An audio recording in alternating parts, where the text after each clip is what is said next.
Hello everybody, the Nameless Narcissist here once again, a simple man diagnosed with MPD, giving you the facts on narcissistic personality disorder and the things that go through my head. If you like this video, please like, comment, and subscribe, but keep in mind, I am no clinician, I can only speak my own experiences and the research that I read. Anyways, no contact. Ooh, very touchy subject to say the least. And here's the thing, I usually kind of avoid getting right into the meat and potatoes of this off the bat, but I'm just gonna give you the answer straight up of when you should go no contact. I don't know. Yeah, okay, shitty answer, I know. But listen, there's a lot of people out there who say no contact is the only answer for the narcissist. And I'm not saying that these people are wrong, right? I think this does fit their own personal experiences, but I think that is the central thing you have to consider when deciding whether or not somebody is not good in your life.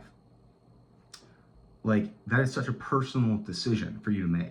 And I don't know your situation. Maybe it's a family member, a friend, a parent, or a romantic partner. It could be anybody. I don't know what they're actually like. I don't know what they've actually done. I don't know if they're showing improvement. I don't know if they're showing change. There's no way me, some random narcissist from Ohio, I know where Ohio is. I don't know why I looked at the map like that, like I didn't. but like, there's no way that I, as an outsider, can give you the advice or information that you need to make that choice. There's going to be a lot of time. And here's the thing, narcissists like me, we are very, erratic. We're very emotional. We can be very manipulative and exploitative. There are going to be a lot of times where going no contact, or at least putting distance between you and them, is necessary. But that's not every situation. Maybe it's 1 out of 100, but there are some narcissists who, relatively speaking, are like functional people, or where their disorder messes them up isn't within their relationship with you. And they might even be a positive influence in your life. Again, not common. We're crazy. That is what it is. But I feel like people need to see this not as I have to cut this person off.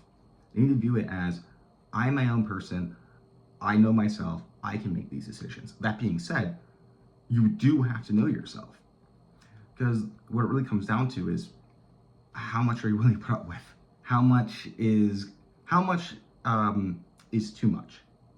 How much is healthy for you?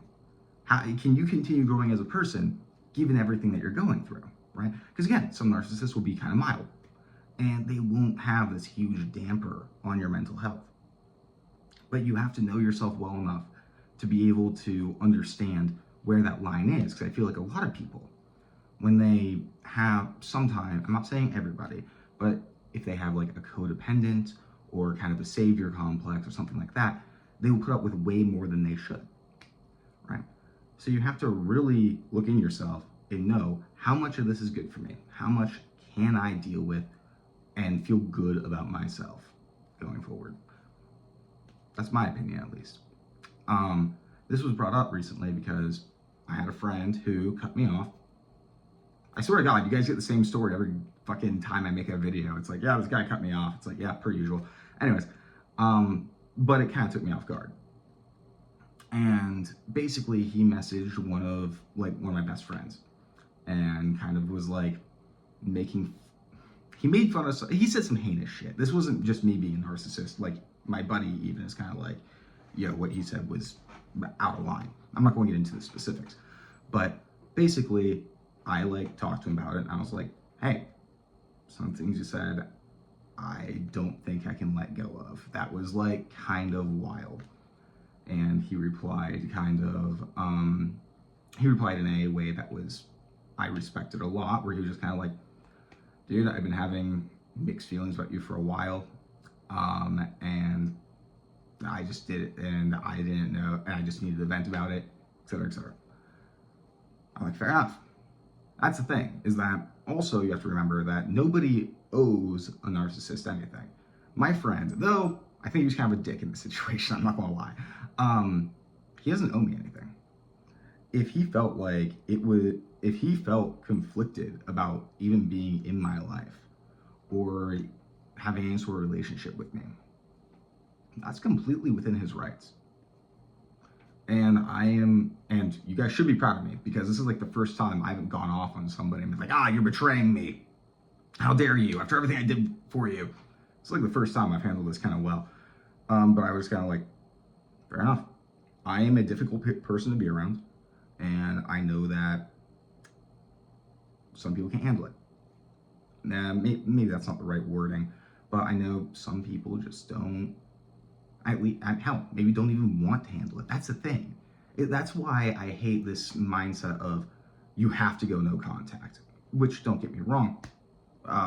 Again, I'm not hating on anybody who says that. I just kind of disagree with it. It's like, maybe you should, maybe you shouldn't. It's all up to your personal boundaries. You just need to know where your boundaries are and if they're good for you, and you need to know how to enforce them. Maybe I have friends who have openly stated to me they can't be too close to me because I get crazy, right?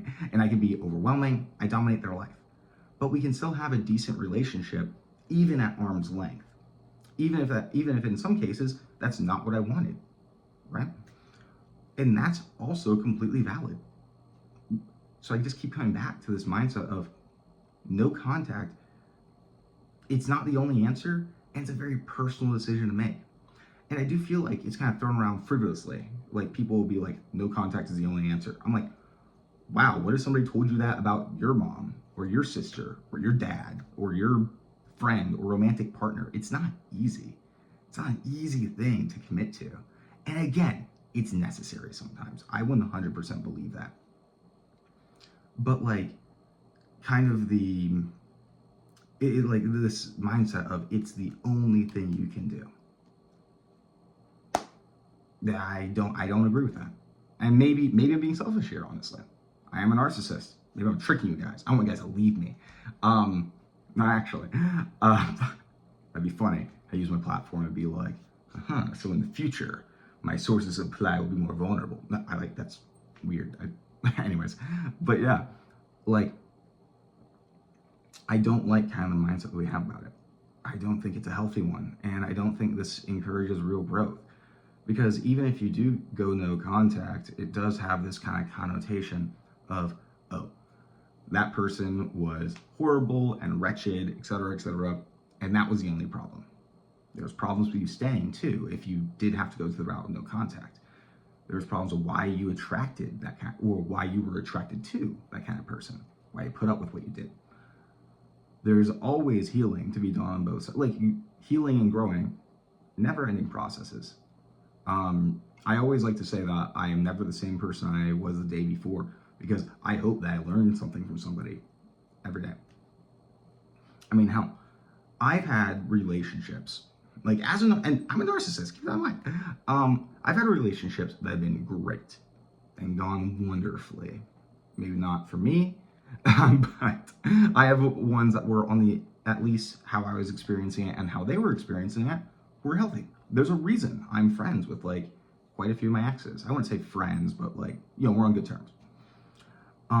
But then I'll get into a relationship and they have a completely different set of defense mechanisms. Some that trigger defense mechanisms in me that I didn't even know I had.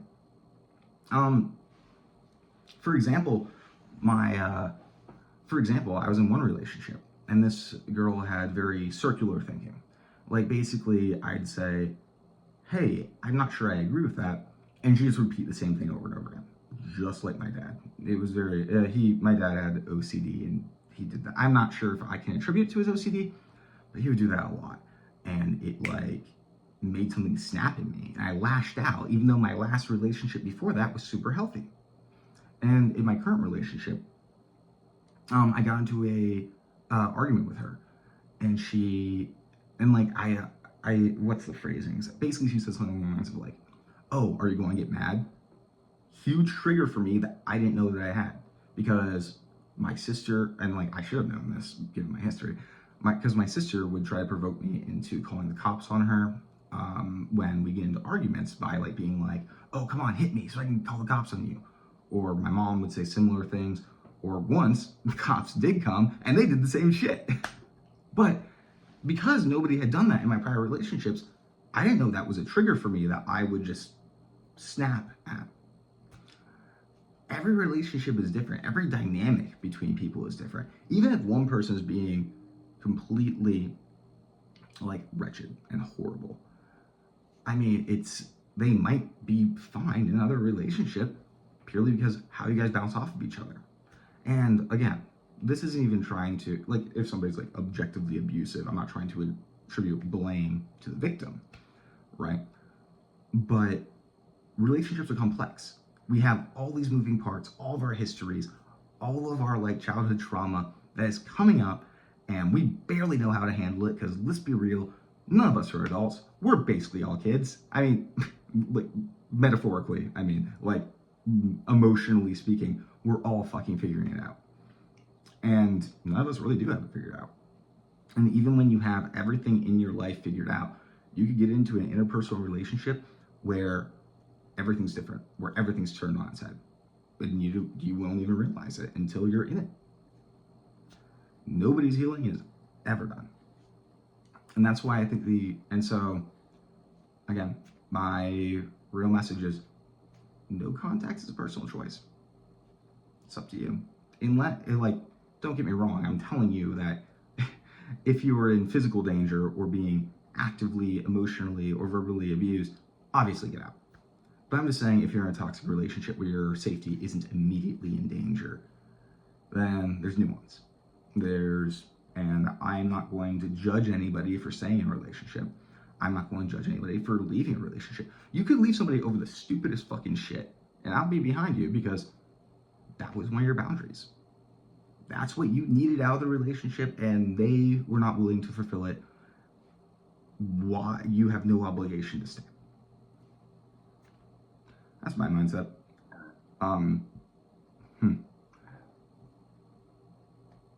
And frankly, but I also want to end this video by saying, still fuck the dude who cut me off. God, prick. I'm joking. Anyways, take your fucking meds, please. Have a good one.